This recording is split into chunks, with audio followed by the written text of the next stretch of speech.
Colour is often used in films to make a scene resonate emotionally or to evoke a certain feeling in us as the audience.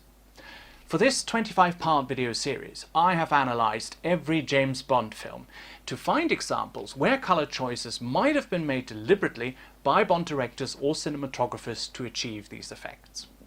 A fair warning, since 8 out of the 15 cinematographers have sadly passed away, and so have 5 of the 13 directors, much of my analysis will be hypothetical. This is definitely nerd territory, so let's dig in.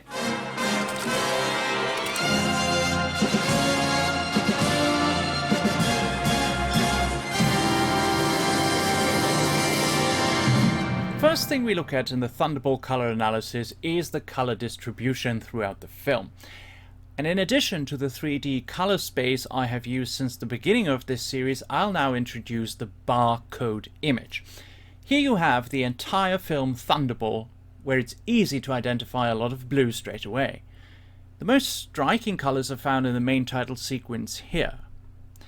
Since I did not present a barcode image for the previous 3 episodes of The Colors of 007, here are Dr. No, From Russia with Love and Goldfinger for comparison.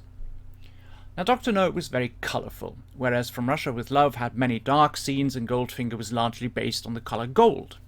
When we now switch in the Colorspace 3D representation of the colour distribution in the film, we have almost equal red and purple tones distributed throughout the film.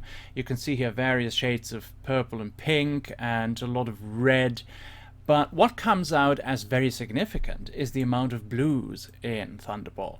Now look at this image and look at all these blue dots here. Of course, there are a lot of water scenes, many beach scenes, but this is not the only reason why there is so much blue in Thunderball. We will look at that in a moment. But what we have to understand, blue comes as no surprise in Thunderball. As I said before, you have a lot of water scenes, but that's not the only reason. When we jump into the color palette and a specific scene, here you have the main title, for example. There is a lot of blue in there, really deep blue tones. But what I found rather interesting was when we are here in the Shrublands Health Retreat. So there is this one scene.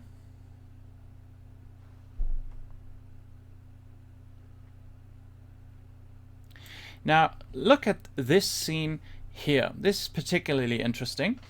We know that one. Behave yourself, Mr. Bond. And I pause at exactly that moment. So, what do you see here?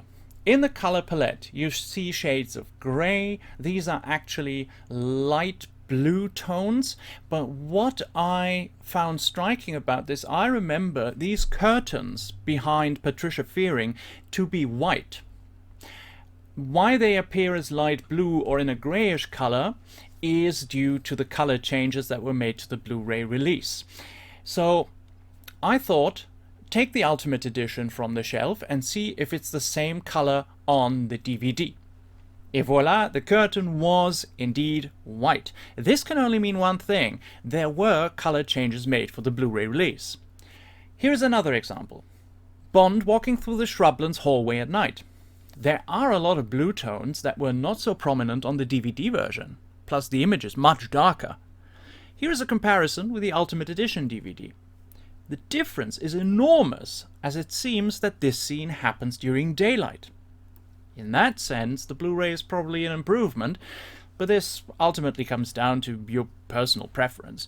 There have always been differences between the individual releases, and many have complained about the colors of certain Blu-ray releases of the Bond series.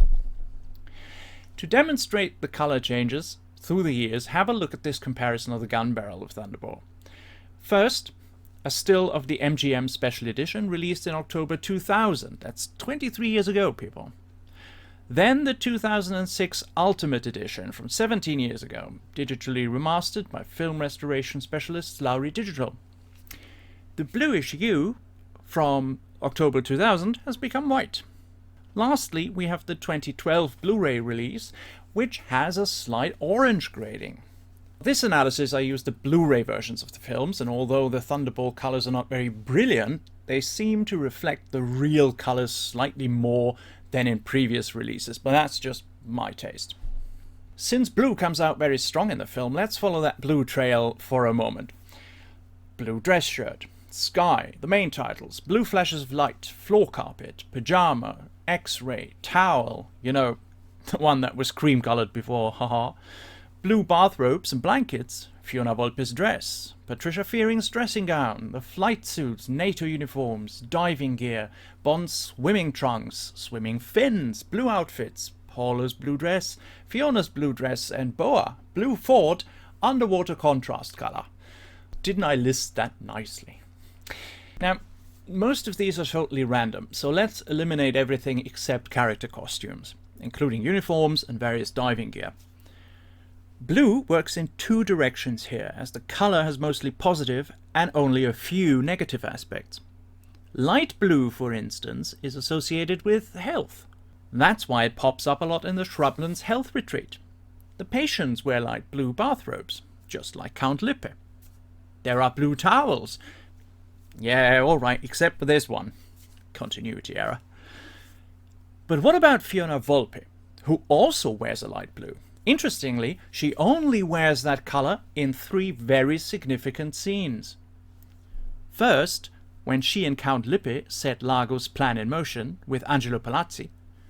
Then, when she picks up Bond in her equally blue car, where he realizes she's a Spectre agent. And finally, when she takes Bond hostage. Blue is also the color of coldness, and Fiona Volpe certainly is very cold and ruthless. That is communicated in these key scenes. Now, you might think, hey, Bond is also wearing blue, like in this scene here, and so is Paula. Since blue is the color of stability, trust, loyalty, and wisdom, you get the good side of using that color. We mainly associate it with good things. And it's not like the whole scene is in that color, only parts of it are. But when you look at Skyfall in comparison, the attack on Bond's ancestral home happens at night and uses blue almost exclusively to make this whole part of the film feel cold and threatening. A successful effect. Blue is versatile and serves both good and bad purposes in Thunderball. Moving away from blue to the black and white of Domino. Staying true to a Domino from the famous game, she is always dressed in black and white or either of these whenever she is on screen. It starts with a photo of her and her brother, a black-white zebra bikini. Then, when she meets Bond for the first time in her black swimsuit, which is complemented by a white cape and hairband when they have lunch. During the casino scenes, she wears only white, and again a black swimsuit at Largo's Palmyra estate. She also changes into the zebra bikini from the photo Bond was given. When she is at the beach with Bond, her bikini is again a cleverly interwoven black and white. For the remainder of the film, starting on Largo's yacht, she appears in a white dress. There is only one single instance where she is breaking her color code, and that is at the Junkanoo Festival. Here she can be seen wearing a red dress for a change. Now why is that? Red is love and passion. Might she show a bit of passion for Bond? That is indeed not far-fetched. Closely observe the way she looks at Bond when Largo suggests that Bond could take her to the Junkanoo parade. She's literally yearning for Bond to take her. A final color coding observation is the underwater battle, which takes up a huge chunk of the film. The good guys are in red, the bad guys in black. And as explained in a previous episode, red is a color for war, but also for strong will and determination. In contrast, the black is intimidating, but also strong and authoritative. In a battle between good versus evil, those are good color choices. You immediately know who is who. We know that red is the side where Bond is on. Well, these were my observations for the fourth Bond film, Thunderball, and I am now analyzing You Only Live Twice, which has a very interesting but rather weird color grading. Stay tuned for the next episode of The Colors of 007.